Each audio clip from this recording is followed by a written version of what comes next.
Hi guys, आज हम लोग ब्रिक्स समिट को समझते हैं। अभी रिसेंटली ब्रिक्स समिट हुआ है जोहान्सबर्ग में, साउथ अफ्रीका। इस बार होस्ट भी साउथ अफ्रीका ही कर रहा था। तो 2023 ब्रिक्स समिट को समझेंगे एंड हम आज का जो डायमेंशन है उसको कवर करेंगे, यानी ब्रिक्स क्या है उसके बारे में समझेंगे। ऑब्वियसली ब्रिक्स पढ़ रहे हैं तो ब्रिक्स को समझ लेंगे, थोड़ा क्यों क्रिएट किया गया, फंक्शनिंग कैसे काम करता है, प्रीवियस ईयर में कितने ब्रिक्स समिट हो चुके हैं। ये 15 था, इट मीन्स 14 हुए हैं। इंडिया ने कब कब होस्ट किया है, क्या आउटकम्स रहे हैं, एवरीथिंग, सिग्निफिकेंस क्या है, जॉइंट स्टेटमेंट्स क्या आया इस बार का, बिग टेक अवेज देख लेंगे। और एक्सपेंशन हुआ है, 6 न्यू मेंबर्स को ऐड किया गया है, तो उसका क्या इम्पैक्ट होने वाला है। इंडिया और ब्रिक्स का क्या रिलेशन है, इंपॉर्टेंस इंडिया, उसका इम्पॉर्टेंस ब्रिक्स इंडिया के लिए कितना इंपॉर्टेंट है, 2023 का समिट का क्या इंपॉर्टेंस है, क्या कंसर्न है, ब्रिक्स का चैलेंजेस क्या है, क्या इनिशिएटिव लिया गया है, पॉलिटिकल, सिक्योरिटी, कल्चरल, इकोनॉमिक। और PYQs भी देखेंगे, मेंस का भी देखेंगे एंड प्री का भी देखेंगे। प्री में भी दो क्वेश्चन आए हैं, 2 या 3, एंड मेंस में भी 2 क्वेश्चन आए हैं, एक 12 में, एक 2014 में। तो देखेंगे उसको भी 2012 और 14 में क्या क्वेश्चन आए हुए हैं NDB को लेके और इनिशिएटिव को लेके। ये सेशन स्टार्ट करते हैं। उससे पहले अगर आप नए हैं तो मेरे चैनल को सब्सक्राइब कर लीजिए, चैनल बिल्कुल नया है। मैं डेली करंट अफेयर लेके आ रहा हूँ आपके लिए, द हिंदू का। संडे को अवेलेबल नहीं हुआ ये, नेक्स्ट संडे से ये एक्सप्लेन्ड सीरीज भी होगा और एडिटोरियल भी अब मैं स्टार्ट कर रहा हूँ धीरे धीरे। तो चैनल को सब्सक्राइब कर लीजिए प्लीज़, एंड शेयर भी कीजिए आप। और अगर आपको कोई और भी इनिशिएटिव चाहिए, लाइक मैगजीन्स पढ़ाना है, एडिटोरियल तो मैं लेके आ रहा हूँ, या कोई और भी, तो वो आप मुझे कमेंट में बता सकते हैं। ये जो सेशन हो रहा है या कोई भी सेशन होता है वो मेरे आपको टेलीग्राम चैनल पे मिल जाएगा। टेलीग्राम चैनल है जो चैनल का नाम है YouTube about UPSC by Sonal, ये आपको मिलेगा। एंड इसको मैं कमेंट बॉक्स में डाल दूंगा अभी, आप इसको वहाँ से लिंक मैं डाल दूंगा डायरेक्ट टेलीग्राम का, वहाँ आप जा सकते हैं और डाउनलोड कर सकते हैं। ये नोट्स आपको वहाँ मिल जाएगा। तो चलते हैं आगे, सेशन को स्टार्ट करते हैं। मैं ये डायमेंशन वाला इरेज कर देता हूँ ताकि आप जब PDF डाउनलोड करें तो आपको दिक्कत नहीं हो। आगे चलते हैं, सेशन को स्टार्ट करते हैं। पहले ब्रिक्स को समझते हैं, ब्रिक्स का एक टाइम लाइन है, उसको समझते हैं। तो ब्रिक्स को सबसे पहले इनिशिएट 2001 में हुआ। ब्रिटिश इकोनॉमिस्ट थे जिम ओ'नील ऑफ गोल्डमैन सैक्स के, उन्होंने एक टर्म कॉइन किया ब्रिक। इसमें एस नहीं था, यानी साउथ अफ्रीका नहीं था, जो कि 2010 में उसने ज्वाइन किया।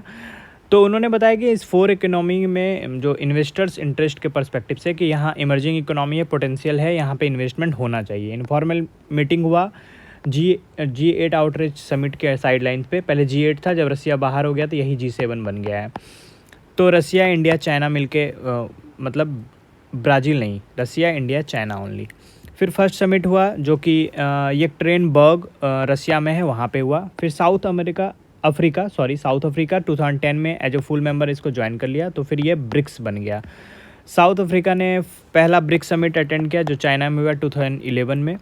2014 में फोर्टालाइजा डिक्लेरेशन अडॉप्ट किया गया 6th ब्रिक्स समिट में, जिसमें NDB, नेशनल डेवलपमेंट बैंक, इसको समझेंगे। NDB क्या है अभी एक्सप्लेन में, इनिशिएटिव में अच्छे से। इस पर क्वेश्चन भी आया हुआ है प्रीवियस ईयर में, वो भी देखेंगे। 2015 में ऊफा डिक्लेरेशन हुआ, जो कि ऊफा रसिया में है। 7th ब्रिक्स समिट था ये। बहुत सारे टॉपिक को इसमें कवर किया गया, ग्लोबल गवर्नेंस को, इंटरनेशनल सिक्योरिटी को, इकोनॉमिक कोऑपरेशन को। 2021 में 13 ब्रिक्स समिट हुआ, जिसमें इंडिया चेयर था। इंडिया 2012 में भी चेयर कर चुका है एंड 2016 में। 21 वर्चुअल हुआ था कोविड की वजह से। फिर इसका देखेंगे अभी, प्रीवियस वाला जो हमारा डायमेंशन है उसमें देखेंगे तो क्या आउटकम्स था वो देखेंगे। Beijing declaration 14th BRICS summit, इसमें रसिया और यूक्रेन के बीच का जो टॉक है उसको सपोर्ट किया गया, और कैसे कोविड-19 से फाइट करेंगे उसमें कोऑपरेशन कैसे होगा। फिर digital transformation, resilience and stability of industrial and supply chains जो है, एंड लो कार्बन डेवलपमेंट को लेके भी बात हुआ इसमें।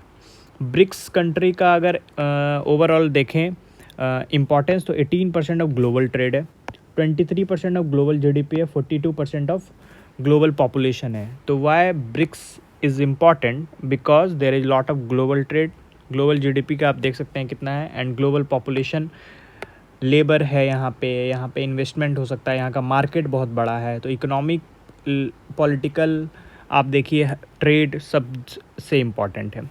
किस वजह से इसको क्रिएट किया गया?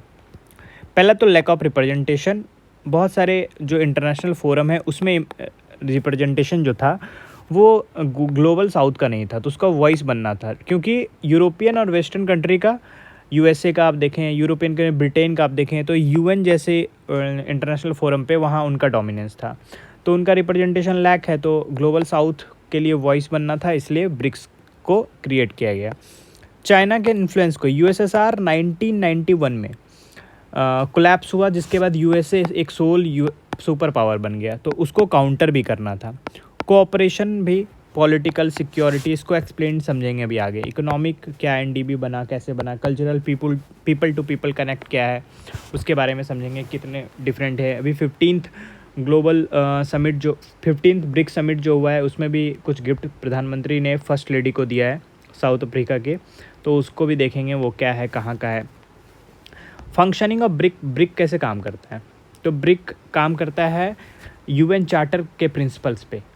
वो क्या है, वो है इंटरनेशनल रिलेशन का प्रिंसिपल, यानी from sovereign equality to the prohibition of the use of force in international relations.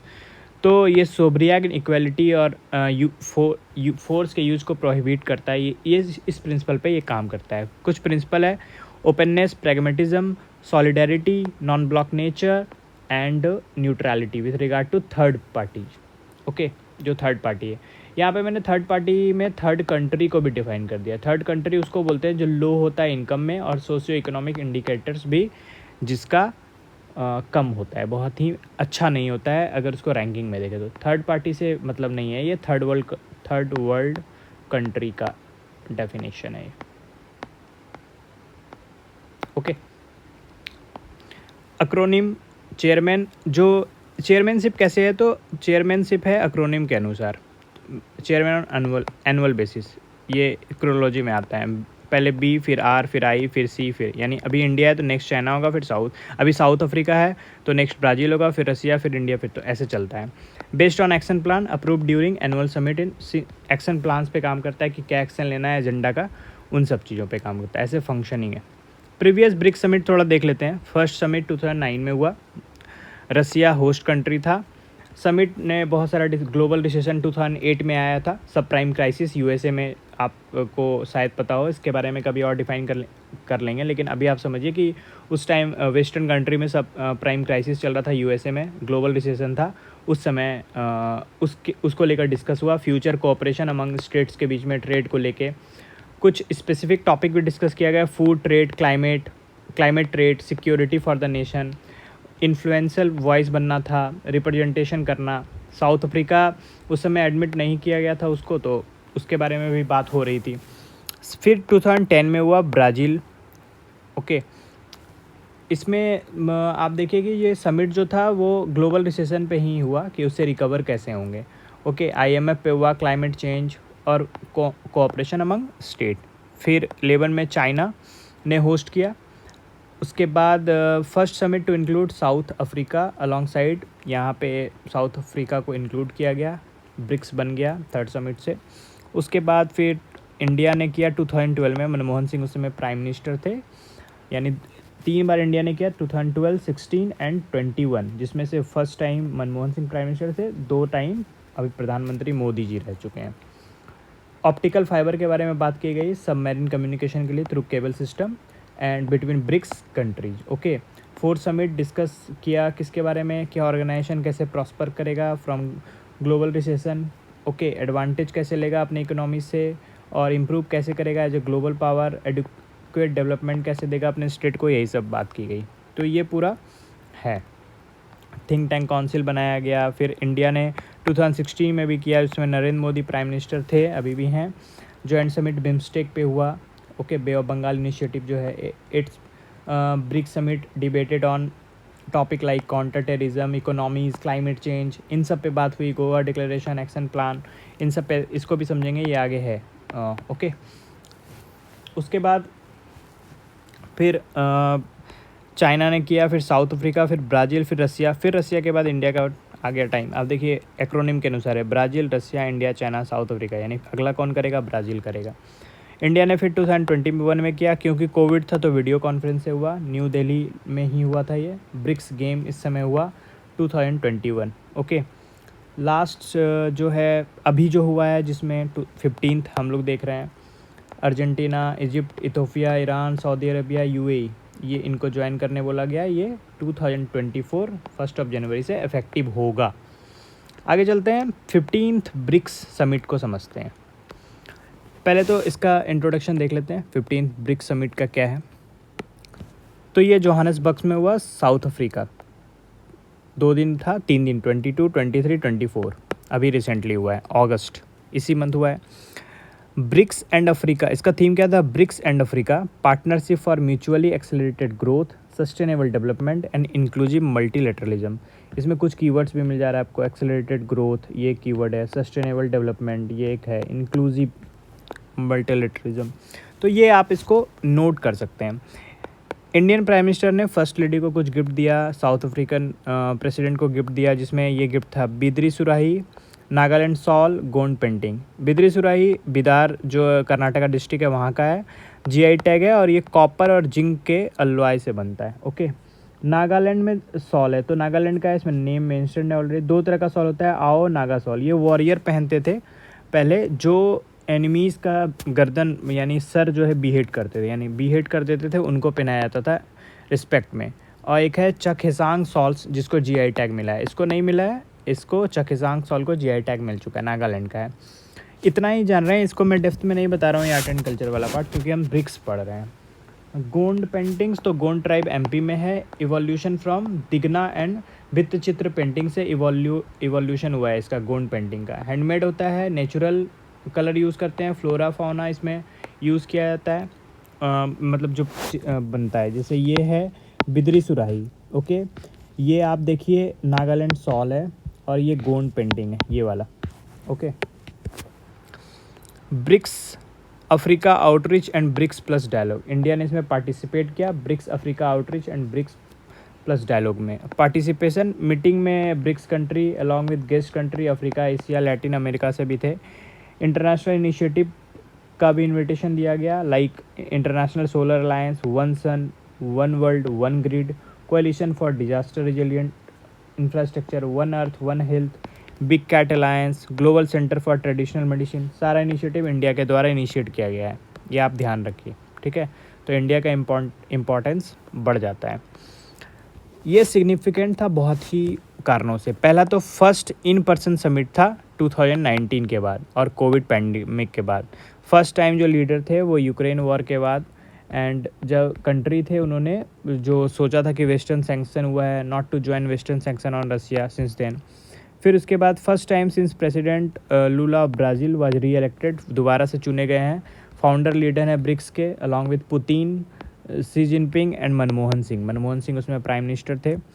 First time since 2010 that BRICS decided to expand. 2010 में साउथ अफ्रीका को इंक्लूड किया गया था, उसके बाद ये पहली बार हुआ है। नेक्स्ट 3 G20 समिट जो होने वाला है, जिसमें 1 इन दिल्ली नेक्स्ट मंथ, उसके बाद बाकी ब्रिक्स कंट्री में ही होगा। BRICS retreat leader met together in one room, फिर से मिले। बिजनेस फोरम के बारे में बात हुई। पीएम मोदी ने सप्लाई चेन के बारे में बात की। कोविड पेंडेमिक कैसे हमें रिजिलियंट और इंक्लूसिव सप्लाई चेन की को बताता है कि हमें ज़रूरत है। म्यूचुअल ट्रस्ट की बात हुई, ट्रांसपेरेंसी की बात हुई। इन सब चीज़ों को लेके तभी हम इन सब से फाइट कर पाएंगे। British Africa outreach and BRICS Africa outreach and BRICS plus countries. More than 70 countries were invited from Global South, including 55 African Union countries. More than 40 have shown an interest in BRICS membership and 22 have formally sent in application. Okay, जिसमें 1 जनवरी 2024 से effective हो जाएगा। Joint statement आया, उनका support आया G20 presidency के लिए। Back Brazil and South Africa G20 presidency in 2024-2025। तो नेक्स्ट ब्राज़ील, फिर साउथ अफ्रीका। इसका मतलब है कि इंडिया के बाद फिर ब्राज़ील, तो सब ब्रिक्स कंट्री हैं। Focusing on global South representation. Opposition to unilateral measure, condemned unilateral coercive action, advocate inclusive multilateralism, appealed international law. ऐसा बोला कि कोई यूनिलैटरल मेजर्स नहीं लेना चाहिए, सबको इंक्लूड करना चाहिए, सबकी बातें सुननी चाहिए, डिबेट, डिस्कशन, आर्गूमेंट, फिर हम किसी एक कंक्लूजन पे पहुँचे। Global governance, improve global governance through agility, efficiency, representation, democratic accountability, transparency and all that. Human rights cooperation भी होना चाहिए, इक्वालिटी एंड म्यूचुअल रिस्पेक्ट करना चाहिए एक दूसरे के प्रिंसिपल्स को इंटरनेशनल प्लेटफॉर्म पे। Agriculture and food security strived for fair agriculture trade, ending hunger, sustainable agriculture, resilient practices, इन सब पे बात हुई। UN forum supported comprehensive UN reform, support UN reform की ज़रूरत है। सिक्योरिटी काउंसिल में इंक्लूड करने की बात हुई, परमानेंट मेंबरशिप की इंडिया की बात हुई। Enhance democracy, effectiveness, developing country का रिप्रेजेंटेशन होना चाहिए, डेवलप्ड कंट्री का ज़्यादा है। 5 ही मेंबर है जिनके पास वीटो है, तो वीटो पावर्स, रिफॉर्म होगा, परमानेंट मेंबरशिप में आएंगे तो वीटो पावर मिलेगा। तो उन सब चीज़ों पे बात हुई। Peaceful conflict resolution, committed to peaceful dispute resolution through dialogue and inclusiveness while recognising women's participation पे भी बात की गई, यानी जेंडर इक्वालिटी हो गया ये। ओके, पीस प्रोसेस में जेंडर इक्वालिटी को महत्व दिया गया, इंपॉर्टेंस दिया गया। तो ये कुछ पॉइंट्स हैं, आप इसका इंपॉर्टेंस के रूप में यूज़ कर सकते हैं, आंसर्स में ये बहुत अच्छा जाएगा। अगर बिग टेक अवेज की बात करें तो बिग टेक अवेज क्या रहा?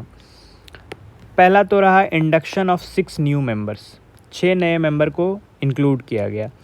इफेक्टिव जो कि जनवरी 1, 2024 से होगा।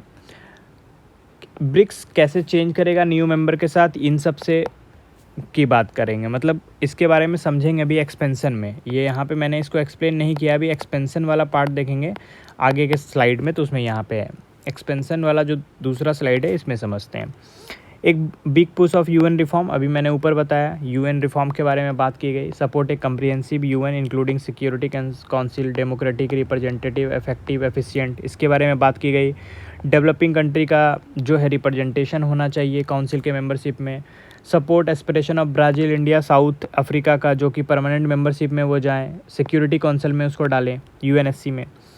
ब्रिक्स करेंसी और डी डॉलराइजेशन के बारे में बात की। लीडर ने ब्रिक्स करेंसी की बात तो उतने अच्छे से नहीं की, लेकिन वो इंट्रा ब्रिक्स पेमेंट पे ज़्यादा ध्यान दे रहे हैं, ना ही डॉलर पे, यानी डी डॉलराइजेशन पे। They agreed to task finance minister and central bank governance to present a report on payment mechanism. उन्होंने बोला अपने फाइनेंस मिनिस्टर को या सेंट्रल बैंक को, जो हमारे कंट्री में आरबीआई है, तो वो बताएं, एक रिपोर्ट दें कि पेमेंट मैकेनिज्म कैसे काम करेगा नेक्स्ट समिट के लिए। ओके, 15 समिट में क्या हुआ, ब्राज़ील के जो प्रेसिडेंट थे उन्होंने प्रपोज किया एक कॉमन करेंसी ब्रिटिश नेशन के लिए, यानी ब्रिक्स नेशन के लिए, to reduce vulnerability to dollar exchange rate fluctuation. Opinion difference था, Brazil sees a common currency as a means of reducing vulnerabilities, increasing payment options. Other BRIC leader है varying, मतलब सबका अलग अलग था, ऐसा कुछ नहीं था, इसलिए रिपोर्ट है, नेक्स्ट में आएगा तो उसमें, अभी तो इसको अडॉप्ट नहीं किया गया। चैलेंजेस भी है, जैसे बैंकिंग और फिजिकल यूनियंस में, मैक्रो इकोनॉमिक कन्वर्जेंस में, ट्रेड इम्बैलेंस में। Dedollarization would require numerous global entities to independently adopt other currency. तो है, ये चैलेंज है, अगर डीडॉलराइज करते हैं, दुनिया में मोस्टली ट्रेड जो होता है वो डॉलर से होता है, फिर बहुत सारा चेंज लाना पड़ेगा, तो वो थोड़ा सा चैलेंज तो है उसको लेकर के।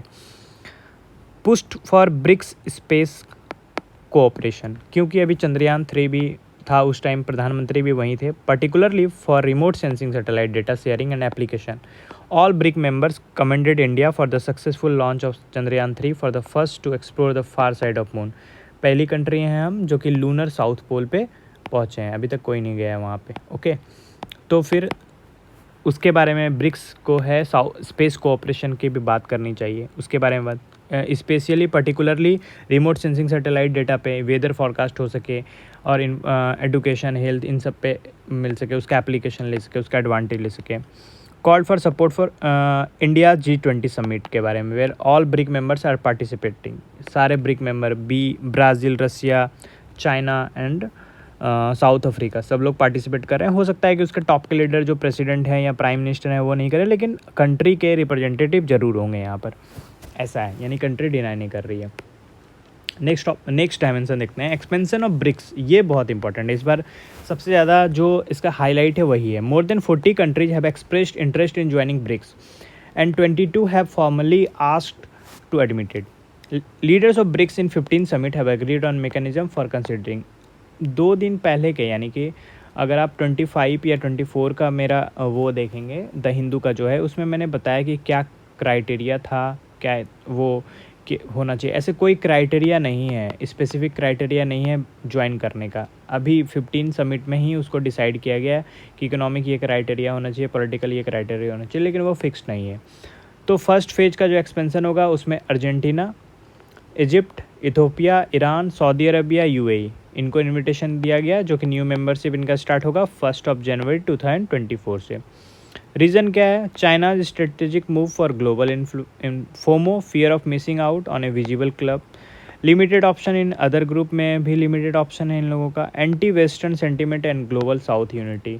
एंटी वेस्टर्न सेंटिमेंट है थोड़ा, यूएस से थोड़ा पावरफुल है, उसको लेकर के क्या सिग्निफिकेंस है? डबलिंग होगा ब्रिक्स का, तो ब्रिक्स मेंबर डबल डाउन होंगे, कोalition बढ़ेगा, नॉन वेस्टर्न डेवलपिंग इकोनॉमी बढ़ेगी, जो कि 2001 में सबसे पहले से सोचा गया। काउंटर वेस्टर्न ग्रुपिंग बनेगा, specially post Ukraine war, global economic polarization होगा, एंड ग्लोबल इकोनॉमिक पोलराइजेशन हुआ भी है, जिसकी वजह से as none of the new members of joint sanction against Russia के अगेंस्ट सैंक्शन भी यूएसए ने लगाया था। जब आप देखेंगे कि यूक्रेन और रसिया का वार था कि ऑयल नहीं खरीदना है, जो हमारे से रिलेशन है जिनका, ऐसा कुछ था। Well BRICS does not match the wealth of G7 country. G7 country का जितना वेल्थ है उतना तो मैच नहीं करता, लेकिन BRICS country accounted for 32% of global GDP against the G7 30% and represent 40% of world population. In comparison G7 present 10%। Okay, यानी अगर हम देखें ब्रिक्स कंट्री वेल्थ में तो नहीं है, लेकिन इतना अगर कंपेयर करें पॉपुलेशन और इसका, तो पॉपुलेशन क्या है G7 का 10% है, इसका 40% है, और 32% ग्लोबल GDP है ब्रिक्स का, और G7 का 30% है। ऑलमोस्ट GDP सेम है, पॉपुलेशन में डिफरेंस है। तो पॉपुलेशन कम है तो मार्केट बड़ा, पॉपुलेशन अगर ज़्यादा है तो मार्केट बड़ा है, मार्केट बड़ा है तो इकोनॉमिक सिग्निफिकेंस भी बढ़ जाता है। India is a big market for all over the world, across the world. तो दुनिया इसलिए चाहती है कि इंडिया में इन्वेस्ट हो, लेकिन क्योंकि इंफ्रास्ट्रक्चर डेवलपमेंट इतना अच्छा नहीं है, जिसकी वजह से हम यहाँ मैन्युफैक्चरिंग इंडस्ट्री में थोड़ा प्रॉब्लम हो रहा है, एंड बहुत सारे सैंक्शंस, जो टैक्स रेट है वो बहुत ज़्यादा हाई हो रहा है, जिस पे गवर्नमेंट वर्क कर रही है धीरे धीरे, ऐसा नहीं है। Including induction of 4 major Middle East player, Egypt, Iran, Saudi Arabia, UAE gives BRIC a major boost. Okay, as this country has been at odds with each other. China ने Saudi Iran का भी peace deal भी कराया recently. Okay, तो Saudi और Iran एक साथ आ रहे हैं। Along with new member BRICS now include 6 of the world top 10 energy supplier है। ओके, एनर्जी सप्लायर है, पेट्रोलियम्स भी है यहाँ पे, and new direction including a new member from Africa and South America each makes BRICS a more representative coil. तो diversity भी हो रही है। Global south cooperation, south cooperation की बात करें, आप देखिए यहाँ मैप में आपको अच्छे से समझ में आएगा। आप यहाँ इंडिया है, ओके, ये मैप को थोड़ा पूरा करते हैं। यहाँ पे इंडिया है, चाइना, रसिया, आप देखिए, ब्राज़ील, साउथ अफ्रीका। तो यहाँ से ऐसे आएँ, ऐसे जाएँ, ऐसे, तो ये पूरा साउथ कोऑपरेशन है ऑलमोस्ट। ऐसे लाइन खींच दें तो साउथ कोऑपरेशन है। इप्सा भी बनाएंगे, इंडिया, ब्राज़ील, साउथ अफ्रीका, तो उसमें तो साउथ कोऑपरेशन ही है। तो ऑलमोस्ट ये कोऑपरेशन इतना डाइवर्सिटी है। अब इसमें अर्जेंटीना भी ऐड हो जाएगा। तो अर्जेंटीना एक मेजर प्रोड्यूसर है क्रिटिकल मेटल का, आपको जैसे कि क्रिटिकल मेटल का मेजर प्रोड्यूसर है, जैसे कि क्लीन एनर्जी ट्रांजिशन में लिथियम का है। उसके बाद इथोपिया आएगा। China has provide Ethiopia with billions in financing to construct major infrastructure project. फिर यूएई आ रहा है, फिर ईरान आ रहा है, ओके, इजिप्ट है, सऊदी अरेबिया है। तो ग्लोबल साउथ का कोऑपरेशन बढ़ जाता है यहाँ पे, ठीक है। मैं इसको इरेज कर देता हूँ, मैप्स क्लियर रहें आपके लिए जब आप इसको डाउनलोड करेंगे। तो आगे चलते हैं। उन्होंने गाइडिंग प्रिंसिपल्स पे भी मतलब उसको भी अग्री किया कि गाइडिंग प्रिंसिपल क्या होगा, स्टैंडर्ड क्राइटेरिया, प्रोसीजर, वो उन सब पे एग्री हुए हैं ये। तो इस बार का एक्सपेंशन काफ़ी इंपॉर्टेंस रहा है। इसमें कुछ फैक्ट्स हैं, ये सब आपको काम आएंगे आंसर राइटिंग में, तो आप कर लीजिए। इंडिया एंड ब्रिक्स का समझते हैं। इंडिया एंड ब्रिक्स इंडिया के लिए कैसे इंपॉर्टेंट है। तो पहले तो strategic cooperation. BRICS offer India की platform for global engagement on security, terrorism, climate and trade. Economic benefits की बात करें, BRIC member India gain access to large market of 3+ billion people business opportunity है, new development bank funding support है India के development projects को। Reform, India जो है वो दूसरे मेंबर के साथ काम करने में एबल है, तो वो इंक्लूसिव और इक्विटेबल ग्लोबल ऑर्डर को प्रमोट कर सकता है by multilateral forums. Okay, south south cooperation है। India as a leading member of BRICS has been able to use the platform to promote south south cooperation trade, investment, technology transfer में। Pillar of new world order 15 BRICS summit में इसका expansion जब हुआ तो leader calls BRICS the pillar of new world order. Obviously एक नया world order है। पहले हम डोमिनेंस देखते थे सारे फोरम में, सारे इंटरनेशनल फोरम में, यूएसए का, यूरोप का जो सुपर पावर है, यूएसएसआर तो अब कोलैप्स हो गया, रसिया भी ऑलमोस्ट। लेकिन अब हम समझते हैं कि न्यू वर्ल्ड ऑर्डर है, इमर्जिंग इकोनॉमीज, डेवलपिंग कंट्री एक अलग अपना एक फोरम बना रही है जिसमें कोई बहुत बड़ा सुपर पावर यूएसए जैसा नहीं है, तो वो उसको काउंटर यानी वेस्टर्न डोमिनेंस को काउंटर कर रहे हैं। Dilemma, challenge before India is to choose between China centric और वेस्टर्न सेंट्रिक वर्ल्ड। ये एक डायलेमा है जो चैलेंजेज में भी देखेंगे, इंडिया को किस में ध्यान देना है। समिट का इंपॉर्टेंस इंडिया के लिए क्या है, 2023 का इंपॉर्टेंस इंडिया के लिए क्या है। फर्स्ट इन पर्सन मीटिंग था, तो इंडिया चाइना का मिलिट्री स्टैंड ऑफ चल रहा है कुछ दिनों से, 2-3 साल से। लाइन ऑफ कंट्रोल तो इंडिपेंडेंस से ही चल रहा है, लेकिन अभी रिसेंटली काफ़ी बढ़ गया है encroachment. Bilateral talk, prime minister of India and president of China both nation have agreed to setup disengagement troops, deescalation of tensions along LAC, line of actual control. Okay, line of actual control कहाँ है, तो मैंने बताया था ये line of Aksai चीन है। ये जो लाइन देख रहे हैं आप, ये लाइन ऑफ एलएसी है। ओके, तो ये पूरा चाइना ने इनक्रॉस करके रखा हुआ है, तो इसके बारे में ही डिसएंगेजमेंट होगा। यहीं पे पैंगसोंग लेक है, गलवान वैली है, यहाँ पैंगसोंग लेक है, यहाँ पे कोई इंफ्रास्ट्रक्चर डेवलपमेंट चल रहा है, तो उन सबको लेके इसको इरेज करता हूँ मैं। आगे, India leverages BRICS to expand it network of allies, enhance geopolitical influence को इनहेंस करना है। इंडिया ब्रिक्स को एक नॉन वेस्टर्न ग्रुप किंग के रूप में देखता है, ना कि एंटी वेस्टर्न ग्रुप के रूप में। ओके, तो ये बड़ा अच्छा इन्वर्टेड कोमा का लाइन है, आप यूज़ कर सकते हैं, इंटरव्यू में भी काम आएगा। Non western rather than anti western group, emphasising the platform's diversity of perspective, same as Quad. Quad को ऐसा माना गया कि क्वाड जो है वो चाइना के अगेंस्ट बनाया गया, तो चाइना के अगेंस्ट नहीं बनाया गया है। क्वाड जो बनाया गया है वो एक कोऑपरेशन चाइना के अगेंस्ट नहीं है, वो इंडिया, यूएस और जापान और ऑस्ट्रेलिया ने अपने पॉलिटिकल, इकोनॉमिक और मोस्ट स्पेसिफिकली सिक्योरिटी कोऑपरेशन के लिए बनाया है। तो चाइना के अगेंस्ट इंडिया ऐसा बोलती है, लेकिन मीडिया में और इधर उधर है कि क्वाड जो बना है वो चाइना को काउंटर करने के लिए बना है। वो एक परसेप्शन है, बट इंडिया, इवन हमारे जो एक्सटर्नल अफेयर मिनिस्टर हैं वो भी एक इंडिया टुडे कॉन्क्लेव में भी बोल चुके हैं कि क्वाड जो बना है वो सिक्योरिटी कोऑपरेशन है, ना कि चाइना को काउंटर करने के लिए बनाया गया है। Okay, India aims to enhance cooperation with China and Russia for the leaders declaration. Indian PM ने प्रपोज किया ब्रिटिश स्पेस एक्सप्लोरेशन कंसोर्टियम ताकि कोऑपरेशन हो सके अभी रिमोट सेंसिंग सैटेलाइट को लेके। India called for BRICS collaboration under International Big Cat Alliance. Okay, lion और जो चीता है, और जो अभी चीता को लेके भी, सुधा चीता को लेके स्टेटमेंट भी आया। ओके, इंडेंजर्ड बिग कैट्स जो हैं, बिग कैट में लायन है, टाइगर है, चीता है, लेपर्ड है, उनको लेके। ओके, ठीक है, आगे चलते हैं। What should India watch out for, India को किस चीज़ पे ध्यान देना चाहिए, तो इंडिया को ध्यान देना चाहिए जो रैपिड एक्सपेंशन हो रहा है। अगर रैपिड एक्सपेंशन होता है, dilute the original purpose of BRICS grouping, इसलिए बनाया गया था, specially if China is seen as taking the dominant position in the grouping, help कर रहा है। अभी आपको ऊपर में बताया कि चाइना ने recently, China has provide Ethiopia with billions in financing to construct major infrastructure project. तो चाइना जो है वो डेट ट्रैप में दूसरी कंट्री को फंसा लेता है, तो डोमिनेंट भी होता है क्योंकि इकोनॉमिकली सबको हेल्प कर रहा है, तो उस वजह से थोड़ा डाइल्यूट हो सकता है। Close ties with US, India is uncomfortable with BRICS becoming an anti western grouping. Okay, क्योंकि ऐसा माना जा रहा है, परसेप्शन क्रिएट किया गया। इंडिया ने तो बोला कि नहीं ये नॉन वेस्टर्न है, ना कि एंटी वेस्टर्न, लेकिन एंटी वेस्टर्न ग्रुपिंग के रूप में एक परसेप्शन क्रिएट किया गया कि यूएसए को काउंटर करने के लिए बना है, लेकिन इंडिया का जो टाई है यूएसए के साथ लास्ट कुछ ईयर्स में बढ़ा है, स्पेशली नई पार्टी जब पावर में आई 2014 में, तो और भी ज़्यादा अच्छे से बढ़ा है cooperation.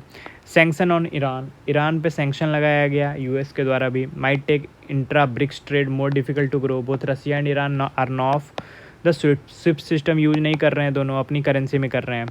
Tensions between middle east country के बीच में चलता रहता है टेंशन। ब्रिक्स मोर अनवाइडली to run specially if Saudi Iran Saudi UAE fault lines grow. Balancing act with Quad SCO IPF, ठीक है। क्वाड का अगर एससीओ का संघाई कोऑपरेशन देखे, फिर ये इकोनॉमिक फोरम बना था इंडो पैसिफिक वाला, इंडो पैसिफिक इकोनॉमिक फोरम, संघाई कोऑपरेशन ऑर्गेनाइजेशन क्वाड, तो उसको बैलेंस करना, क्योंकि सब में यूएसए है, इसमें भी है। तो BRICS grouping becoming more strategic and political. Okay, challenges क्या है ब्रिक्स ग्रुपिंग का? कुछ चैलेंजेस तो ऊपर हम लोग ऑलरेडी कर चुके हैं, फिर भी अगर देखें तो overlap with other grouping, parallel grouping भी है, जैसे इप्सा है, इंडिया ब्राज़ील साउथ अफ्रीका बना हुआ है already. Overlap in mandates pose a challenge for BRICS to manage, अब दो सेम है, सिर्फ इसमें आप देखिए तो इंडिया ब्राज़ील साउथ अफ्रीका ही है, सिर्फ चाइना नहीं है और रसिया नहीं है। Economic slow down and trade IBSA को अगर देखें तो यहाँ पे सॉरी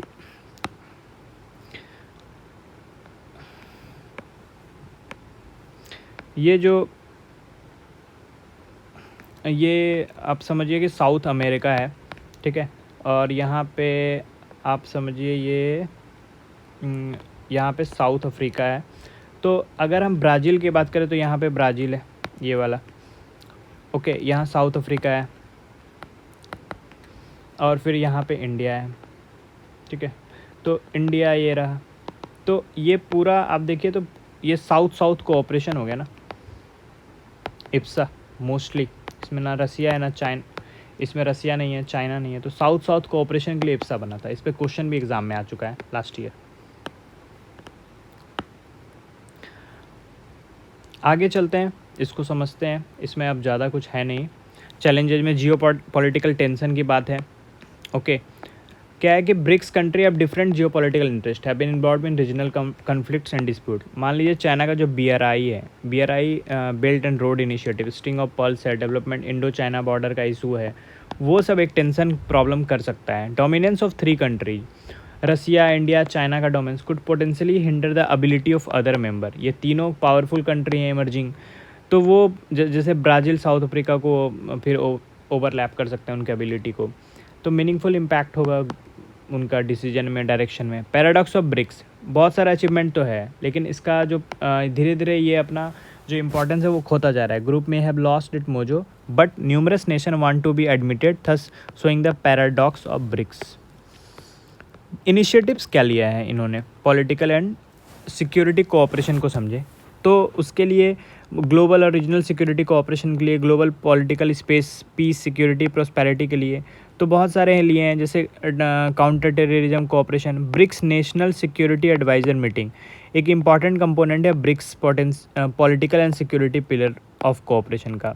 सिक्योरिटी इशूज़ पे बात होती है, जैसे counter terrorism, cyber security, social media आने के बाद काफ़ी बढ़ गया है, peace, stability, transnational organised crime, state non state actors, all that, national security of BRICS country, cultural and people to people connect. जैसे इसमें 4 फोरम आज है, जिसमें cultural, academic, youth, sports, business, इन सब को, जैसे ब्रिक्स पार्लियामेंट्री फोरम इंडिया ने 2016 में होस्ट किया था। जो पार्लियामेंट के स्पीकर हैं या पार्लियामेंट के जो लीडर्स हैं उनको बुलाया जाता है, फिर उस पर डिस्कशन डिबेट होता है। फिल्म फेस्टिवल, एक दूसरे के फिल्म को प्रमोट करना, जो ब्रिक्स कंट्री है, इंडिया ने 2016 में इसको ऑर्गेनाइज़ भी किया। ब्रिक्स यूथ समिट इंडिया ने ऑर्गेनाइज़ किया था 2016 में।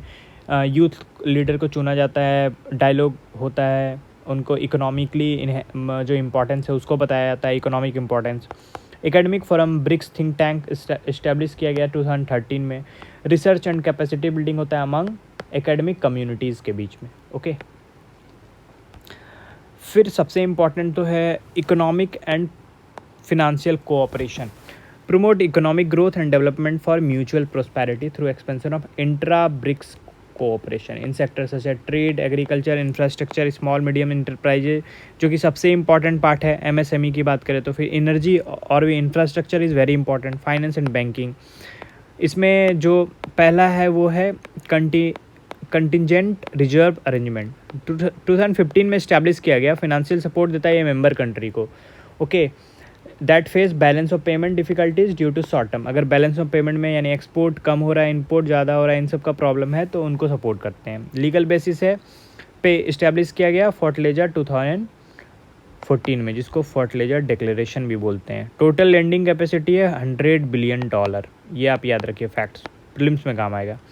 NDB new development bank multilateral development bank है, ब्रिक्स ने इसलिए इस्टेब्लिश किया था ताकि रिसोर्स को मोबिलाइज कर सके for infrastructure and sustainable development projects के लिए, इमर्जिंग मार्केट्स और डेवलपिंग कंट्रीज़ के लिए। फर्टिलाइजर ये भी 2014 में, बैंक स्टार्ट किया अपना ऑपरेशन 2015 में। हेडक्वार्टर संघाई चाइना में है, रीजनल ऑफिसेज साउथ अफ्रीका और ब्राज़ील में है।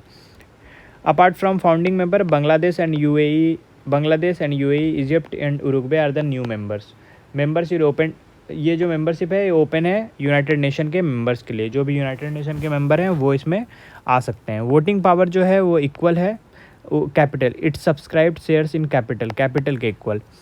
Share of BRICS nation can never be less than 55% of voting, यानी ब्रिक्स इसमें कोई भी ज्वाइन कर जाए लेकिन जो ब्रिक्स नेशन का शेयर है वो 55% ऑफ वोटिंग पावर से कम नहीं होना चाहिए। And none of the countries will have veto power. NDB has so far committed more than $32 billion to 96 infrastructure sustainable development project. तीसरा ब्रिक्स पेमेंट सिस्टम था। BRICS nation are working toward establishing payment system, अभी हम लोगों ने बात किया इस BRICS summit में, ब्रिक्स करेंसी की भी बात की गई। Substitute SWIFT payment system, okay, it considered an alternative to the dollar dominated payment system, मतलब डी डॉलराइजेशन की बात चल रही है, अभी रिपोर्ट मांगा गया है, मैंने आपको बताया ही। तो इकोनॉमिक एंड फाइनेंशियल कोऑपरेशन इतना इंपॉर्टेंट है क्योंकि इसमें बहुत सारा कुछ आ जाता है। इसमें सबसे पहले तो आप देखिए ट्रेड आ रहा है, फिर एग्रीकल्चर आएगा, फिर इंफ्रास्ट्रक्चर आएगा, एमएसएमईज जो बहुत है, जो सबसे ज़्यादा लोगों को वो जॉब देते हैं, जॉब प्रोवाइड करते हैं। छोटा बिजनेस है लेकिन जॉब वो बहुत ज़्यादा सेक्टर्स को, ज़्यादा लोगों को प्रोवाइड करते हैं। Energy is very important. आजकल आप देखिए किसी भी फोरम में एनर्जी एक इम्पॉर्टेंट एजेंडा होता है, उस पर बात करना होता है, कार्बन एमिशंस पे बात करना होता है, एनर्जी ट्रांजिशन पे, ई व्हीकल्स पे बात करना होता है। तो ये सब चीज़ें बहुत इंपॉर्टेंट है इकोनॉमिक कोऑपरेशन को लेके। और इसमें 3 है, आपको याद रखना है, CRA, एनडीबी और ब्रिक्स पेमेंट सिस्टम। अब ब्रिक्स पेमेंट सिस्टम कब आता है वो हम लोग देखते हैं, क्योंकि नेक्स्ट में इसका जो भी है आ जाएगा रिपोर्ट, फाइनेंस मिनिस्टर और जो सेंट्रल बैंक है उसके गवर्नर देंगे ही। बाकी स्विफ्ट को अगर आप समझना चाहते हैं तो समझ सकते हैं। स्विफ्ट का फुल फॉर्म होता है society for world wide inter bank financial telecommunication. मैं लिख देता हूँ, Swift society for world wide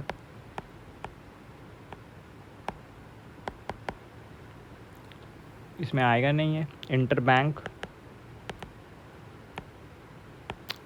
and financial telecommunication, इसको और छोटा लिखते हैं, Swift society for world wide inter bank financial telecommunication, ठीक है। तो ये क्या है, मतलब एक ट्रस्टेड मैसेजिंग सिस्टम है जो बैंक्स और अदर फाइनेंशियल इंस्टीट्यूशन जो वर्ल्ड में है वो का ये कोई मनी को सेटल नहीं करता, ये एक मैसेज को इंस्ट्रक्शन देता है कि कितना लेना है, how to give funds and how to receive funds. ये कंट्रोल होता है सेंट्रल बैंक के द्वारा, okay, European central bank, national bank of Belgium, ऐसे आप समझ लीजिए, ठीक है। 1973 में इस्टेब्लिश हुआ था एंड ऑल दैट। तो इतना डेप्थ में स्विफ्ट में जाने की जरूरत नहीं है। पेमेंट सिस्टम है जो कि इंटर बैंक फाइनेंशियल टेलीकम, लेकिन इसमें कोई मनी प्रोवाइड नहीं होता, इंस्ट्रक्शन देता है वो मैसेजेस को कितना देना है, कितना लेना है, मनी। प्रीवियस ईयर क्वेश्चन भी आ चुके हैं, समझते हैं। इप्सा, अभी इप्सा पे बात कर रहे थे हम लोग। इप्सा का अगर हम देखें तो इप्सा और ब्रिक्स को लेके compare the significance of IBSA. IBSA में India, Brazil, South Africa, BRICS में रसिया और चाइना को छोड़ दे तो फिर वो इप्सा बन जाता है। तो इंडिया का मल्टीलेटरल डिप्लोमेसी, मल्टीलेटरल का मतलब है बहुत सारे नेशन एक दूसरे के साथ सेम कंसर्न पे बैठ के काम करते हैं, डायलॉग करते हैं, डिबेट करते हैं और उस एजेंडा में एक्शन बेस्ड काम करते हैं। ठीक है। इंडिया इज रिसेंटली साइन 2014 का ये क्वेश्चन है, ये 12 में आया हुआ है मेंस में। फाउंडिंग मेंबर बना एनडीबी का, एनडीबी 2014 में आया था फर्टिलाइजर डिक्लेरेशन के through. And also Asian infrastructure investment bank, ये एशिया में इंफ्रास्ट्रक्चर को डेवलप करने के लिए बैंक बनाया गया था। तो ये दो बैंक कैसे काम करता है, how will the role of two different bank be different, कैसे अलग है, एंड स्ट्रेटेजिक सिग्निफिकेंस क्या है इस दोनों बैंक का, ये क्वेश्चन पूछा गया था। तो आप समझिए बहुत ही मतलब सिंपल क्वेश्चन को स्ट्रेटेजिक, इकोनॉमिक, पॉलिटिकल, इन सब चीज़ों पे पूछा जा रहा है। प्रिलिम्स में क्वेश्चन भी आ चुका है। एनडीबी को लेके, NDB has been set up by APEC, गलत। BRICS, headquarter of NDB Shanghai, ये संघाई था, सही, तो बी सही। फर्टिलाइजर डिक्लेरेशन 2014, अभी मैंने ऊपर पढ़ाया। Recently news related to BRICS, B answer. Prelims 2015 में आया, 15, 16, ये 14 में देखिए। With reference to a grouping of countries known as BRICS, consider the following. The first summit of BRICS was held in Rio de Janeiro in 2019। नहीं, रियो de Janeiro में तो नहीं हुआ था, रसिया वाला था। South Africa was the last to join BRICS grouping, ये सही है। तो कितना आसान क्वेश्चन आया हुआ है, तो एग्ज़ाम में है, तो ऐसे क्वेश्चन आए हुए हैं। आई होप ये सेशन आपको अच्छा लगा होगा। फिर भी अगर आपको कुछ कंस्ट्रक्टिव क्रिटिसिज्म करना है तो आप मुझे कमेंट में कर सकते हैं, मैं चेंज करूँगा। कुछ इशूज़ हैं तो उसके लिए ओपन है, कमेंट भी ओपन है। आपको कोई क्रिटिसिज्म करना है कंस्ट्रक्टिव हो तो अवेलेबल है, वो आप कर सकते हैं। एंड मेरे चैनल को प्लीज़ सब्सक्राइब कर लीजिए, जितना हो ये शेयर कीजिए। धीरे धीरे और भी सेशंस में इंक्लूड करता जाऊंगा जैसे जैसे मेरे पास टाइम आता है। इसका पीडीएफ आपको टेलीग्राम चैनल पे मिलेगा। टेलीग्राम चैनल का लिंक जो है वो आपको मिलेगा अभी कमेंट बॉक्स में, आप कमेंट बॉक्स में देख लीजिए, वहाँ मिल जाएगा आपको। Thank you.